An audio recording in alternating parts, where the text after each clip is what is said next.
అవిసె గింజలు, flax seeds, ఇవి హార్ట్ హెల్త్కి చాలా మంచిది. ఒమేగా 3 ఫ్యాటీ యాసిడ్స్ ఎక్కువ ఉంటాయి. ఇవన్నీ తెలిసిన విషయాలే, కానీ ఇవి కన్జ్యూమ్ చేయడం మాత్రం చాలా కష్టం, ఎందుకంటే వీటి స్మెల్ మనకి నచ్చదు.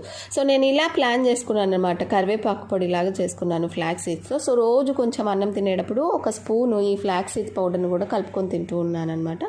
సో సేమ్ మన కరివేపాకు పొడి ఎలా ఉంటుందో సేమ్ అలాగే ప్రాసెస్ అనమాట. ప్యాన్లో ఆయిల్ వేసుకొని కొంచెం ధనియాలు, అలాగే మినపప్పు, అలాగే పచ్చెనపప్పు, అలాగే 12 ఎండుమిరపకాయలు, అలాగే ఒక గుప్పెడు కరివేపాకు, అలాగే కొంచెం చింతపండు, ఇవన్నీ వేగిన తర్వాత ఒక కప్పు ఫ్లాక్స్ సీడ్స్, పావు కప్పు నువ్వులు, పావు కప్పు ఎండు కొబ్బరి వేసుకొని ఇవన్నీ వేగిన తర్వాత చల్లారిన తర్వాత ఉప్పు వేసుకొని గ్రైండ్ చేసుకోవాలి. ఫైనల్గా తెల్లగడ్డలు వేసుకొని పల్స్ చేసుకోవాలి.